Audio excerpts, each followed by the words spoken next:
Hai, hari ini saya akan membincangkan macam mana agama Buddha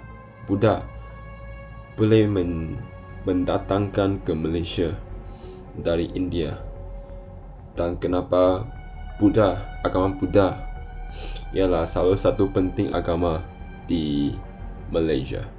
Bayangkan berjalan melalui jalan-jalan yang sibuk di Malaysia, di mana udaranya pekat dengan haruman kemenyan dan dengkut berirama lonceng kuih. Di negara yang berbagai ini, sementara Islam memerintah sebagai agama yang dominan, hampir satu daripada 5 rakyat Malaysia, kira-kira 5.4 juta orang, menangai pasti sebagai penjual Buddha. Kebanyakan mereka adalah etnik Cina, pengikut tradisi Mahayana, membawa warisan rohani yang berbakar umbi dalam sejarah kita.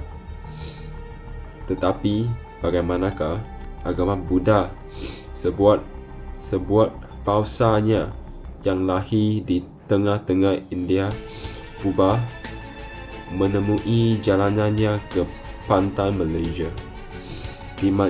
dan menjadi mazhab agama kedua terbesar di negara kita. Mari kita kembali ke masa lalu untuk membongkar kisah ini. Sekitar abad ke-5 BC, seorang petua putera muda bernama Buddha dilahirkan di benua kecil India, Nepal kini. Dia hidup dalam kemewahan dan kekayaan, tetapi pada usia 29 tahun, dia menyaksikan kematian seorang tua. Orang sakit dan minyak dalam tiga penggunaan kereta kuda di luar istinanya.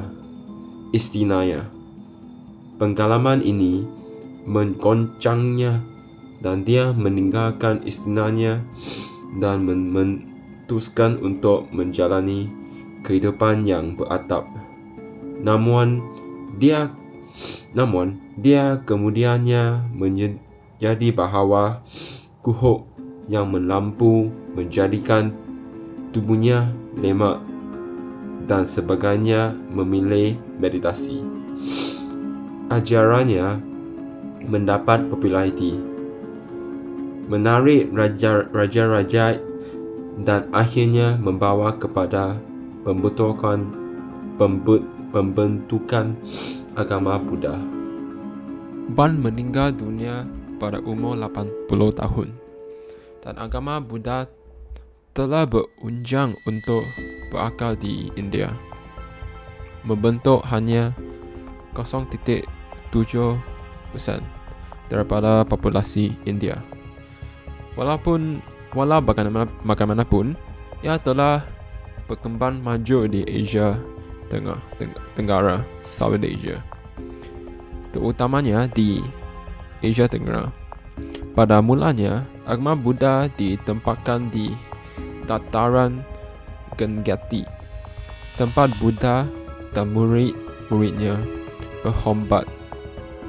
Menjelang pertengahan abad 3 BC, agama Buddha mendapat nyanggan negara daripada Raja Moran Asok yang menerintang wilayah yang luas, termasuk Himalaya dan Sri Lanka. Esok memeluk agama Buddha, menghantar Sami Buddha dan kitab sejuk ke Myanmar, di mana ia secara berangsur-angsur mendapat populariti. Di Sri Lanka, Mahendra, anak raja, memeluk agama Buddha dan menjemput mesin raja ke ibu kotanya. Menjelang abad ke-2 BC, lebih daripada 70% negara itu beragama Buddha. Apabila empatnya usuk runtuh, agama Buddha kehilangan penyokong utamanya, membawa kepada jeda dalam perkembangannya. Walau bagaimanapun, Raja Kensei menyokong sekolah Buddhism yang berbeza. Sekolah Granhanya yang mempunyai penggarut Parsi dan Yunyai. Kes membawa Buddhism ini ke Asia Tengah, di mana ia berkembang bersama Siamani, Zoroastrian dan Kristian. Agama Buddha memberi impak yang ketara kepada China melalui dua laluan utama, Jalan Seterah dan impian Majaraya Hang untuk melihat Dewa Emas terbang. Misi China dihantar ke India pada abad pertama CE, menggempur das Buddha dan membawanya kembali ke China. Laluan Seterah merupakan laluan perdengan merentas benua yang berhubungan Asia ke Asia Timur. Dengan agama Buddha menjadi salah satu idea yang paling penting. Pandangan membawa agama Buddha dari Asia Tengah ke China, di mana ia disesuaikan dengan agama dominan negara itu. Itulah agama lain dengan sihir dan sains palsu yang terlibat. Seorang tokoh terkenal dalam perjalanan ini ialah Xuanzang, seorang sarjana Cina pada abad ke-7 yang belajar tentang agama Buddha daripada abangnya. Walaupun kitab suci Cina yang tidak boleh dipercayai, Xuanzang memutuskan untuk menggembara ke India, melawat tabah Buddha utama dan mempelajari falsafah Sankhya dan Buddha. Dia menghabiskan hampir 16 tahun di India, kembali dengan tas dan kiblat Buddha dibayai oleh seorang raja India. Dari China, agama Buddha merebak ke Asia Tenggara, termasuk Malaysia yang terletak secara strategik di sepanjang laluan Martin Purba seperti Jalan Seterah dan Rempah. Pandangan Buddha berbaling dan sambil penggembara di lautan ini membawa ajaran Buddha bersama mereka. Penggarut India memainkan peranan penting dalam perkanakan agama Buddha ke semenanjung tanah Melayu. Dengan sia-sia sutoh Buddha berbuat sebab ada ke-1 masih ditemui di Museum Arkeologi Lembang Bujang. Empayar Sriwijaya kuasa dominan di Asia Tenggara dari abad ke-7 hingga ke-13. Memampu penyebaran agama Buddha di seluruh rantau ini menjadikan Malaysia hub penting untuk pemikiran dan amalan Buddha. Pendatangan Cina tiba.